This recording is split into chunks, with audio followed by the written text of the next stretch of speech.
We're talking the best first Rolex Submariner. Come join our conversation.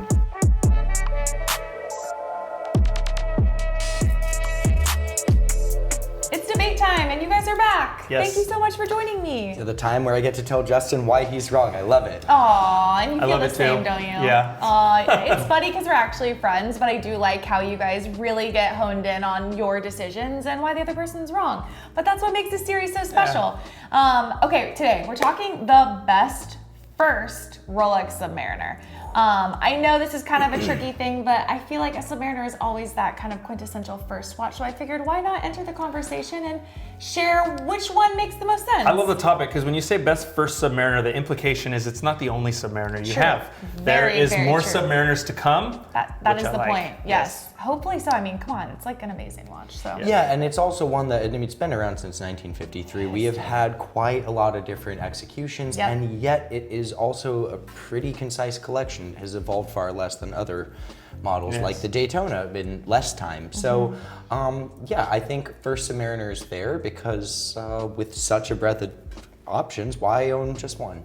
Absolutely. I agree. Well, before we get to this, let me see what's on your guys' wrist. Ripley, what do you have on today? Well, not a Submariner, although I do own a Submariner because Really? I am wearing your guys' Pepsi Oh, Meteorite look at that. GMT-Master 2 still. Yes. I love it. Yes. looks I love it great on too. you. I will happily put my birth year sub down and strap this one on when I come here to enjoy it yeah. from here. It's pretty great. What are you Great wearing, GMT. Justin? I did get the Submariner Yes. memo, and I'm wearing the Smurf. Ooh, white so gold much Submariner. white gold God, drip right looks here. So, Gosh, so yeah, you heavy. Yes. You guys Yeah, are it's like good. back-to-back flash this week. Yeah. I feel like maybe They're you're both good. coming for my wrist checks. Only Like, thing would be Two, better like if you actually jumped- really good Yeah. at this or this. Yeah. I didn't even stay in the Rolex family, but I have an awesome Cartier Ooh, tank. It's that's gold, and do you see it on this bracelet? Yeah. Yes. And it's the precious really metals. good. You're in the club. Yeah, we're a little fancier. You guys fancy today? Let us know in the comments what you're wearing on your wrist. We like everything, whether you're in the fancy club or not. It's always fun to hear what you have chosen. So I'm ready to hear your guys' opinions about the best first Rolex Submariner and why.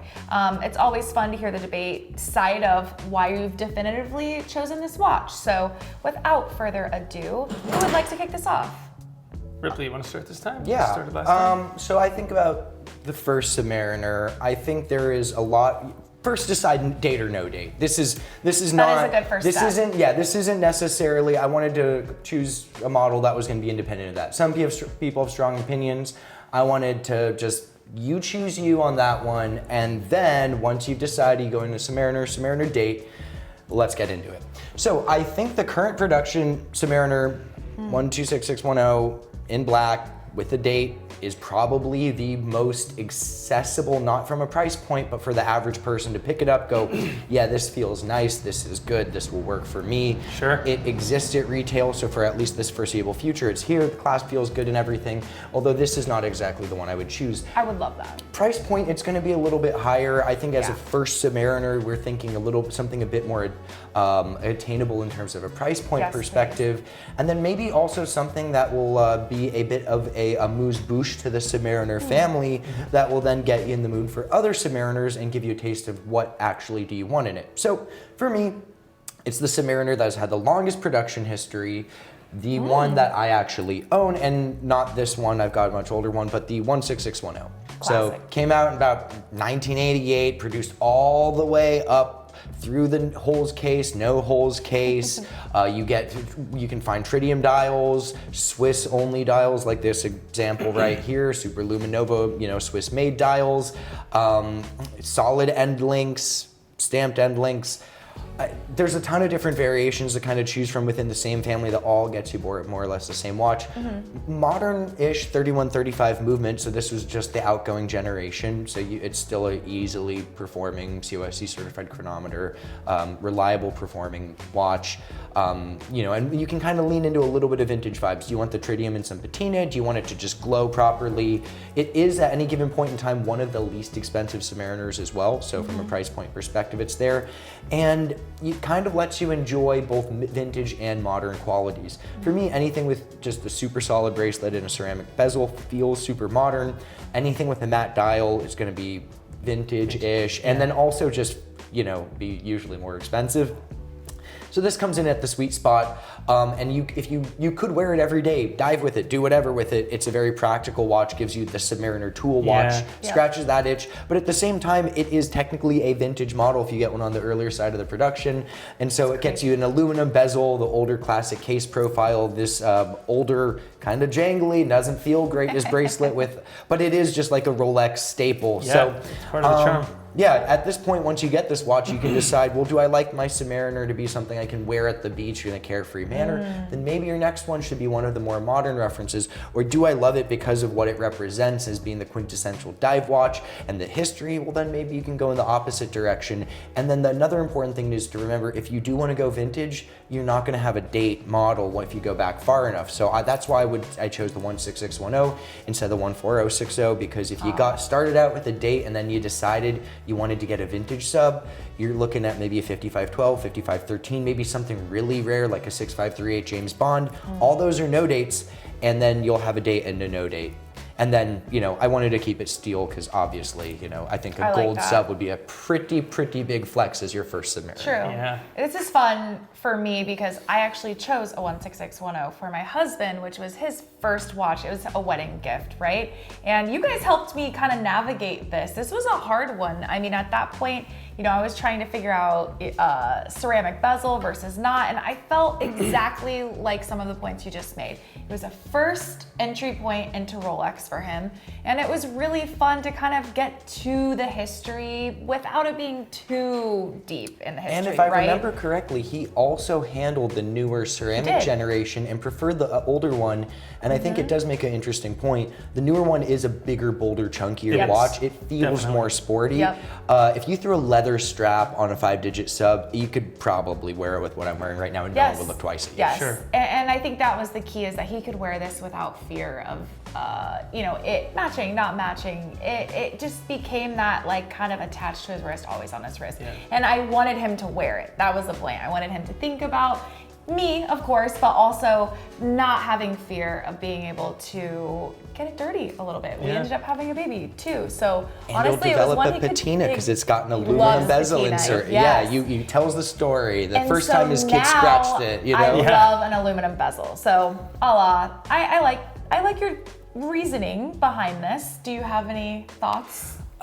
It's great. I mean, the 16610 it's kind of the Submariner, like Ripley said. It's the longest running Submariner. They have so many different options. They're, like you said, it spanned from holes case to no holes and tritium. You want to step it up to the LV and go green bezel? Exactly. I was gonna say we can even go colors You on would. this one. It's really good. I mean, how do you argue with the 16610? I can. You can. And I will. Yay. So, all right, what is yours? What is the best for Submariner in your opinion? Okay, surprising, me and Ripley, we're very close on this one. Really? Because my choice for the best first Submariner is the 16800 Submariner. Oh, you went date too. I did, which is a little uncharacteristic I prefer a no-date model, but I kind of set that aside on this one. I'm talking for the general audience, and I think a date is very much appreciated out there. Yeah. But like Ripley said, if you choose for yourself. If you want a date, choose one of those. If you like the no-date, go with the 14060. It's very similar, right? Just a no-date version of the same watch, essentially. But I'll tell you why I really like the 16800. It lives between kind of the modern and vintage, and it's not super modern, right? It looks, almost identical to the 16610 that Ripley chose. Yeah. So it's not the ceramic; it's the aluminum bezel. It's that has a little bit older classic look to it, which I love. But it's also kind of on the edge of vintage, and depending on the ones you get, they have matte dial versions and gloss dial versions. So the matte dial versions are the earlier ones. They will be a little more expensive,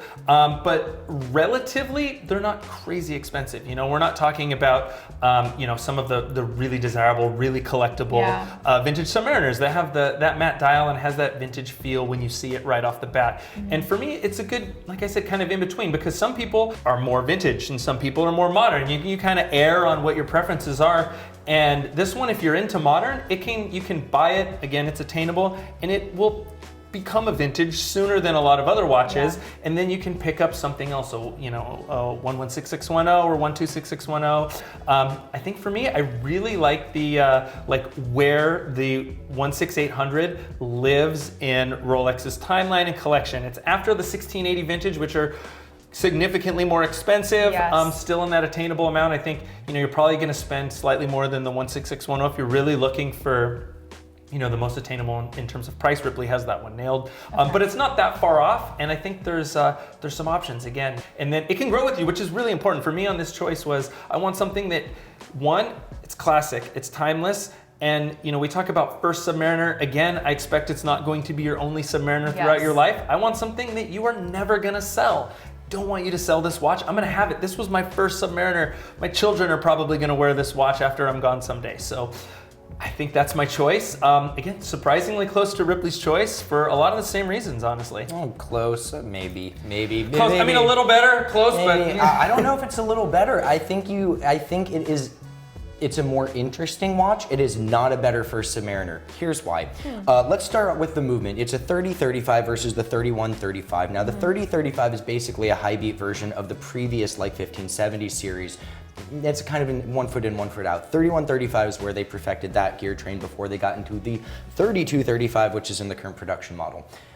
30-35, in my opinion, is not one of the best Rolex movements. That's just my personal opinion. Your mileage may vary, but beyond that though, you had said that you'd get a matte dial example, and I think that there's a big point there, but it's more for the deep cut collector on a budget. It's the only Submariner that you can get with a sapphire crystal and a matte dial, because the No Date model had less updates during the era. So that 5513 saw the model all the way through to the point where it's getting glossy dials and applied markers. And then next model, 14060 sapphire crystal. So it's really cool for that regard for vintage collectors, but as someone who might actually want to wear the watch as a dive watch, you flood a Submariner with a matte dial and you send that in for service, you're getting a 16610 as far as aesthetics. It just has a worse movement in it.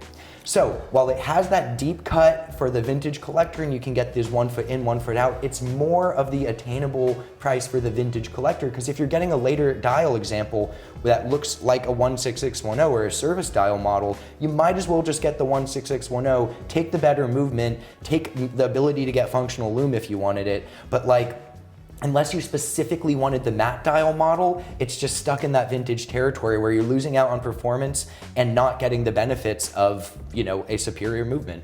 Kind of. Some of those points are true. The movement, yes, I agree with you on the movement. I don't necessarily think that is a negative. I actually kind of think it's a positive, right? You know, you want the newer, you know, more capable, more... It's not a better movement. Any watchmaker, that is the worst of these.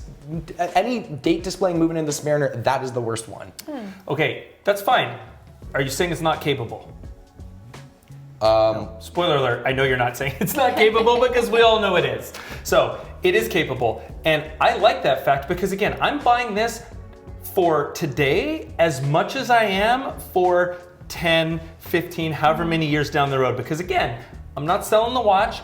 And at that point, I appreciate the older movement. I appreciate the history and before it was updated to the newer, better, more technologically advanced movement. Yes, again, why would we want blue parachrome or a transverse balance bridge or just a more stable amplitude? Why would we want these innovations? Let's go back to the days where we've got just some radioactive schmutz on the dial, and that's why no one likes vintage watches, right? No, I honestly think like there's a lot of merit here, and I think you could look at these two models as sort of the side A and side B of the same record. We're both recommending a 5-digit sapphire crystal Submariner with a date. Now, if you wanted something a bit more modern and a bit more, you know, well suited for daily wear and modern performance, get the 16610 like I recommended. But if your heart itches for a little bit more vintage vibe, I would actually have to agree that the 16800 represents a more compelling choice. It's not a better watch, it's not a better first Submariner, but you can get a watch that looks vintage with a sapphire crystal 300 meter depth rating. And I do love that, especially if it's, you know, if you are in that more vintage leaning category. You know, I've said before, I love the vintage aesthetics with the modern engineering and modern advantages. Oh, Things so you like want a sapphire. Tudor? Not quite that, although there are some I like, but the same idea. I like having the vintage look of the matte dial and also the sapphire crystal that I don't have to worry about. And you know, like you said, if you are into vintage, it's a great choice because you don't have to worry about as much. And as you said, like, you're right.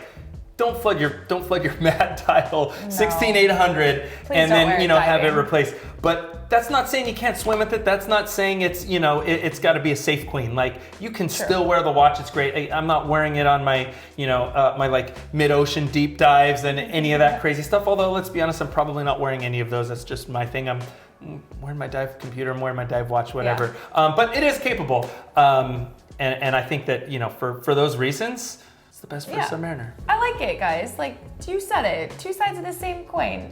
You get a little vintage, you get a little fresher, the modern amenity, right? We're not going straight to the 126610. Like, it's okay. And I think this is the point you made at the beginning, Justin. This is the best for Submariner. Ideally, a Submariner can hold multiple places in your collection. We'll say 2 for the sake of range, but maybe even more. I mean, come on. The history alone, the variety alone, your taste may change, and that's the fun of a Submariner, right? And I think it's interesting to note that while me and Ripley chose different watches, we chose them on much the same criteria.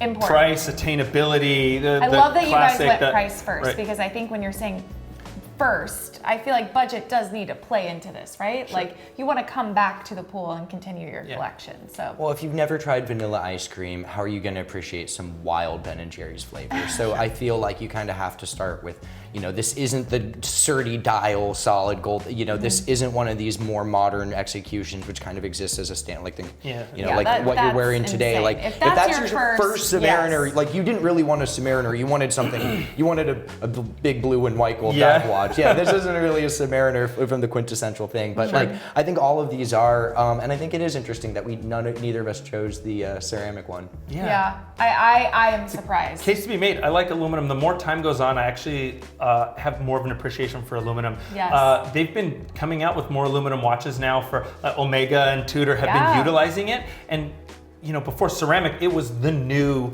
material. It was the new technology. Of course, it gets, you know, touted as, you know, the next level up. Now I think companies are going back to the aluminum, not because necessarily ceramic's better, but because of the aesthetics and the functions of aluminum. And I think they're doing it so well now that I almost have a new appreciation for aluminum. I think it's done really well on some of these new watches. On the topic of materials, one other reason why Justin is wrong and why the 16610 is the superior choice is because you get 904L stainless steel on this one.